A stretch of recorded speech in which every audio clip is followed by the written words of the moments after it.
What is up, everybody? You're listening to Living Beyond the Dream podcast, a podcast where we have practical conversations, take the dreams you have for your church and your organization and yourself and turn it into a reality. My name is Mike, joined by my man Tyler like we are every single week. And so excited that you're tuning in, man. Yeah. Every week blessing us. Yeah. Every week we love hearing from you.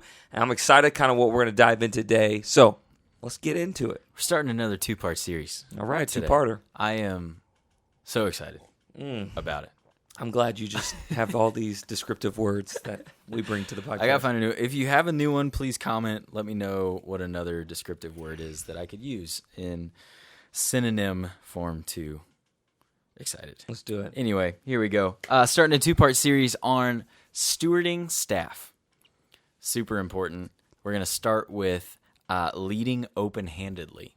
How to do it, why it's important, all of the above. So, yeah, this is a big one, and it's a good topic, but it's a topic that a lot of leaders don't want to talk about. Yeah. And because it's hard to lead open-handedly. Yeah. It's hard to let someone that you love or someone that you've poured into or someone you've invested leave your organization or move on to another church or move on to another place. And a lot of times why we say we lead open-handedly is because a lot of times we want to hold on to people, right? We want to hold on, white-knuckle the people that we've poured into or white-knuckle the staff or white-knuckle the superstars in our organization, and we're trying to hoard them instead of let them go. And it's really hard. Yeah. It's a difficult thing. And it's a place, and it's not even, for one, it's pride because you feel like, man, I need you a part of what I'm doing. And then pride likes for your thing to be the best. Yeah. And so you look at it in a little selfish point, and you may think, well, I'm not doing it with a selfish heart, but a lot of times it's hard to want someone else to go out on their own. Yeah.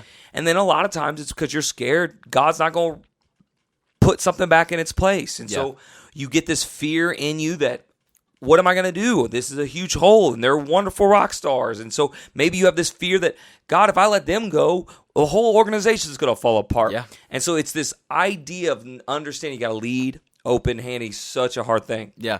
So that's a pretty good definition of what it is. Why is it so important? Well, you've got to get to the point where you understand this isn't your church or your organization or your life. You're doing it for God. Yeah. And when you do things for God, you trust His calling, you trust His plan, and you trust what's best for His people. Yeah. And we are just the stewards of the seasons we're given. That's good. And so when you understand that, you realize it's almost like giving. Mm-hmm. You don't give just because you have, you give because you're called. Yeah. And you trust God in those things. And the same thing is with leaders, right? And my pastor says it like this. He says, if the grace is lifted off, they need to be able to follow that grace. So if that grace is lifted off, that season's over, they're called to follow that. And why would I want to be the person that's keeping them from their calling or keeping them from their placement or keeping them from where they should be going? I'm now hindering them spiritually and their growth, and I'm not trusting God. Yeah. And so it's getting to this point where understanding that it is all about stewarding and being obedient. Yeah, that's really good. When would you say, when do you know it's okay to let them go? Couple of things. I mean, you'll kind of, sometimes I feel in my spirit, season's done, it's done. Yeah. Right? Like I'm feeling in my spirit, they've either hit a max or they've hit a cap or they're not going where they should be. Yeah. I feel it in their motivation or I feel it in their demeanor that you kind of, right? Yeah. If you're a pastor or a leader and you're a believer, you should be praying over your staff. And in these prayers, you're going to be getting some of that insight in that. A second way is because God's placing a door for them. He's opening something for them. He's giving them a passion. Something's rising up inside of them, and they're excited about it. Yeah. And so you want to help that become a reality. You want to help encourage that. You want to see them go and be what they're supposed to be. Yeah. And so it's kind of a two-parter there. It's kind of really always having that pulse of your staff and your people. That's good, having that intuition. Yeah. That's so good. Is it ever okay to not release them? Or what is that? That's kind of a weird question because, I'm not saying holding them hostage, but you know what I mean? I don't approve of... I don't think it's... Yeah, you're definitely not going to hold somebody hostage and you're not going to force them to stay or tell them no. But sometimes you are going to get a little discernment in that. Yeah. Where, you're feeling like maybe they're responding based on an emotion instead of based on what's true. And what you want to do in a pastor is just speak wisdom into them. Yeah. Speak advice into them. But you can't twist their arm. Yeah. And they have to 100% make that choice whether they want to stay or not. It cannot be because you persuaded them. Yeah. Because nothing will hurt your relationship with them down the road than them resenting you because they felt like you held them back from something they should have been a part of. Yeah. And so what I always tell people is I'm never going to talk you into wanting to be a part of our church or organization. I'm never going to talk you into staying. I want you to make the decision that you feels best for you. Yeah. And I want you to make that with a clear conscience. And I want you to make that with prayer. Now, I'm feeling some of these things that are coming up, so maybe pray about these or think about these things. Yeah. But this has to be you because I want you to be solid in this, and I want you to be it. Because, man, I've had too many times I've seen leaders talk people into coming, talk people into staying, talk people into doing something they weren't really comfortable with. Yeah. And then later on when life isn't happening the way it should, or they deal with some problems and circumstances that every organization has, and they're not going to have that resilience. They're going to have resentment because they're going to start resenting that leader because they feel like I wasn't supposed to be here or I had a better opportunity. But if someone feels called somewhere, when those problems happen, they'll be able to ride that storm. Yeah. They won't look back with resentment. They're going to look forward with resilience and move forward because they know they're called and they know their placement. And that's a very fine line, right? Yeah. That's why Pastor Scott always says there's a fine line between motivation and manipulation. Yeah.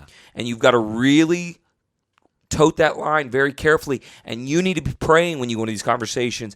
Am I going to be motivating or manipulating the situation? And you need to be making sure that you stay on the motivation side, not the manipulation side, so that you can lead them towards health. That's so good.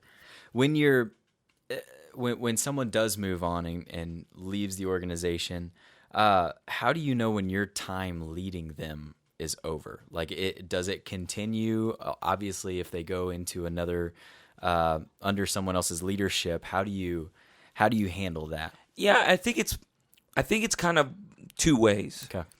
I think that I'm never going to insert myself into their life in ways they don't want me to. That's good. Yeah. So I will assert affirmation. I'll assert encouragement. Yeah. I'll assert the ability to let them know I'm there for them. Yeah. But I'm not going to assert advice and leadership into their life unless they want that from me. Yeah. And so I want to make sure that I am more just adding value to them than them thinking that I'm always having to be a father hovering over them. Wow. So there's a difference there. And so I want them to know I'm never left, but I want them to know my door's always open. Yeah. And if they want leadership and they want feedback and they want encouragement and they want advice, because I've affirmed them and I've encouraged them and I've loved on them, they feel comfortable coming to me. Yeah. But they don't feel there's an obligation, or they're not feeling like, dude, you're holding me back, or you're not really letting me grow. You're not letting me step out on my own. You're kind of hovering like a hovering parent, right? Like a helicopter parent. Yeah. So that's the fine balance that you got to learn that art there. And so what I've always found is an open door always brings people back home. Yeah. And the way you keep your door open is you champion, you love, and you encourage. So those are the greatest ways to do it. Yeah. And man, whenever your son or your daughter who you have, when they need it, they know where they can come home to. Even though they've moved out and are creating the home for themselves, they know where home really is. Yeah. And they can always come back to you in those moments. That's so good. I feel like it's a common misconception that if someone does leave, then I have to completely step off. But you're spot on. You can still continue as long as it sounds like boundaries are set. So that's. And you gotta understand, when people step into new roles, sometimes they are starting to step into the same role that's similar to you. Yeah.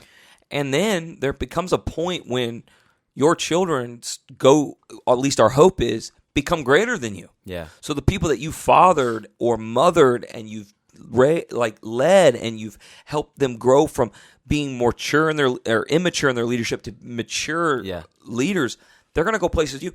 So then there's going to become this dynamic where they're stepping into places you've never been. Yeah. And so what you get to now be is the encourager, the champion, the one that's there for them. And then you can give them character advice and love advice. But sometimes they're going to be teaching you things just as much as you've taught them things in the past. And that's a beautiful relationship to have when you understand that, man, it's okay just to let people go, but leave the door open with love and encouragement. So good. So good. How do you go, if someone is leaving, how do you go about communicating that to the congregation if they were in a very visible position? There's a couple things. It depends on how they're leaving. Mm-hmm. And I'll tell you this why. And some people are, okay, what's that matter? Well, if someone's leaving because of a moral character issue, I will always lean on the side of protecting their family and their integrity. Yeah.